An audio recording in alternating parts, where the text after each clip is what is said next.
அன்பான சகோதர சகோதரிகளுக்கு அஸ்ஸலாமு அலைக்கும் வரஹ்மத்துல்லாஹி வபரகாத்துஹு. மதீனா நகரமே உறக்கத்தில் ஆழ்த்து கொண்டிருந்த நள்ளிரவு நேரம். எங்குமே பேரமைதி. வானிலே ஆங்காங்கே கண் சிமிட்டும் நட்சத்திரங்கள்.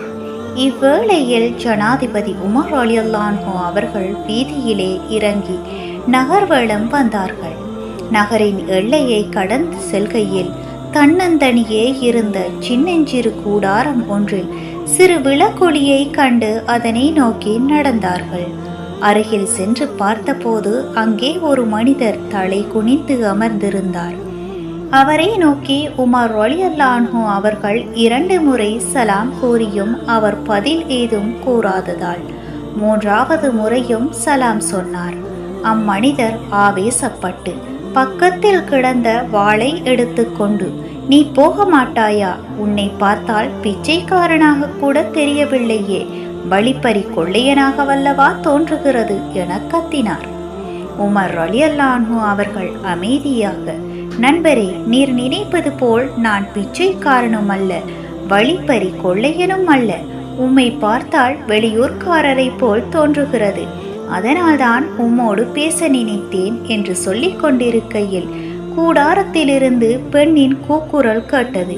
திடுக்கிட்ட உமர் ரலியல்லாஹு அன்ஹு அவர்கள் அங்கே கூக்குரலிடுவது யார் என வினவ, அவள் என் மனைவி என அம்மனிதர் கூற, அவர் ஏன் கூச்சலிட வேண்டும் என்று உமர் ரலியல்லாஹு அன்ஹு அவர்கள் கேட்டார்கள். பிழைப்பு தேடி இந்நாட்டிற்கு வந்தோம். வந்த இடத்தில் பிரசவ வேதனை தொடங்கிவிட்டது. என்ன செய்வதென்று தெரியாமல் நான் இங்கு கவலையோடு உட்கார்ந்திருக்கின்றேன் என்று பதிலளித்தார் அந்த மனிதர்.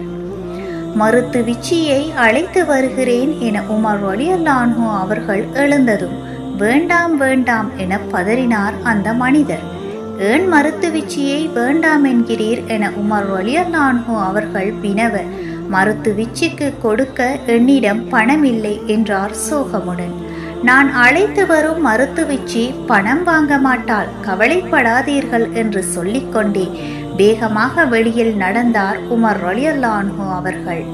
வீட்டை அடைந்ததும் தன்னுடைய மனைவியை அழைத்து உடனே புறப்படுமாறு உத்தரவிட்டார். நீங்கள் சாப்பிடவில்லையா என மனைவி கேட்க, இல்லை, அந்த சாப்பாடு வேறொருவருக்கு தேவை என்றார்.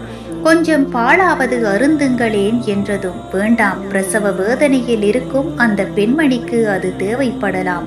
உடனே அவற்றை எடுத்துக்கொண்டு புறப்படு, நான் ஒட்டகத்தை ஓட்டி வருகிறேன் என்று புறப்பட்டார் உமர் ரலியல்லாஹு அன்ஹு அவர்கள். சிறிது நேரத்தில் உமர் ரலியல்லாஹு அன்ஹு அவர்களும் அவருடைய மனைவியும் கூடாரத்தை அணுகியதும் மனைவியை கூடாரத்துக்குள் அனுப்பிவிட்டு உமர் ரலியல்லாஹு அன்ஹு அவர்களும் அம்மனிதரும் வெளியில் இருந்து உரையாடி கொண்டிருந்தனர். இந்நாட்டிற்கு உமர்தானே இப்போது தலைவர்? ஆமாம், அவர் மிகவும் கடினமானவர் என்கிறார்களே. அது அவரவர் கருத்தை பொறுத்தது. நீர் உமரை பார்த்திருக்கிறீரா? பார்த்திருக்கிறேன். அவரிடம் நிறைய பணம் இருக்குமோ? அவரிடம் ஏது பணம்? என்ன வேடிக்கை, ஒரு அரசாங்க தலைவர் பணம் சேர்த்து வைக்காமலா இருப்பார்?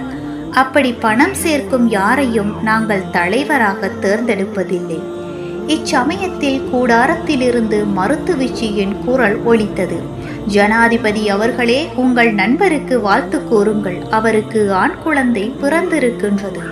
ஜனாதிபதி என்ற சொல்லை கேட்டவுடன் அந்த மனிதர் உடல் நடுங்கி உமர் ரலியல்லாஹு அன்ஹு அவர்களின் காலில் விழச் சென்றார்.